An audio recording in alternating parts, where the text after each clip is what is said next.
I rise today not just as the representative for Pennsylvania's 7th District, but also as the representative of one of the largest Ukrainian American communities in our entire country. Today, my constituents are gutted. These horrific images of Bucha are seared into their hearts and their minds forever. When they see these images, they are thinking of their sons and daughters, brothers and sisters, mothers and fathers, aunts, uncles, who have gone from living peaceful lives to being martyrs in an unprovoked war of choice that had absolutely no reason for occurring. When we see these images, we need to think of an average suburban neighborhood here in the United States and try to imagine what it would be like to have our homes, our families, our neighbors destroyed without provocation, without any cause whatsoever. I look at this photo of a woman with freshly manicured nails, and as any woman viewing this knows, when she had her nails done, perhaps in anticipation of an evening out with friends, this victim of slaughter wasn't imagining that her beautiful bright red nails were going to be displayed around the world as evidence of carnage. There is enormous grief in my community, and there is enormous righteous anger and indignation. I am here to echo that anger and that indignation and to say that we will not accept this. We will stand up against it.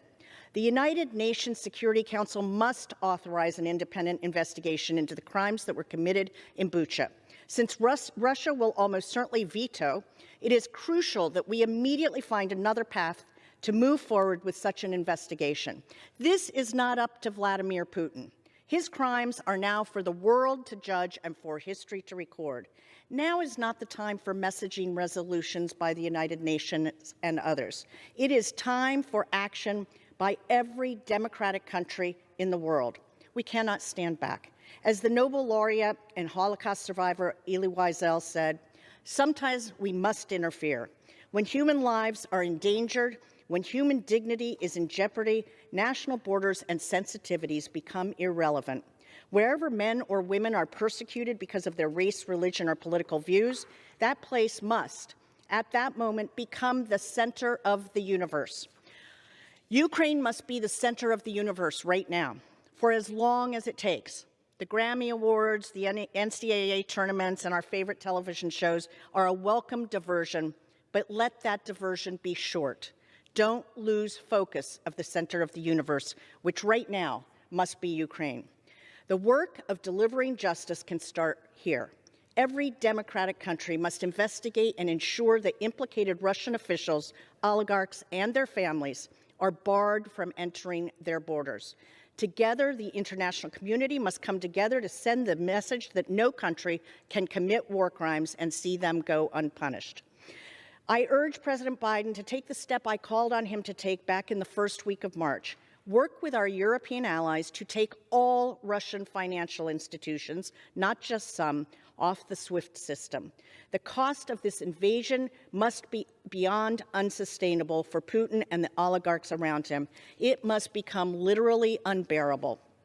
But we must do more. We must provide the Ukrainian people with the full range of military aid that they need. Drones, armored vehicles, machine guns, planes, night vision devices, every single weapon of war that they need for their defense.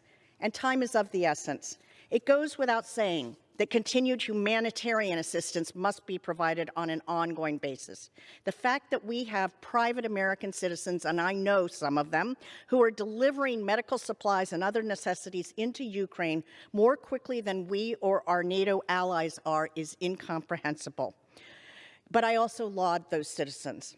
The extraordinary courage and resilience of the Ukrainian people is a challenge to us all.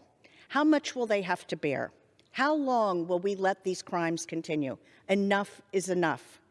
We will never forget. We will never lose sight of the fact that our shared humanity is at stake in this barbaric invasion. The Ukrainian people and justice and democracy will prevail.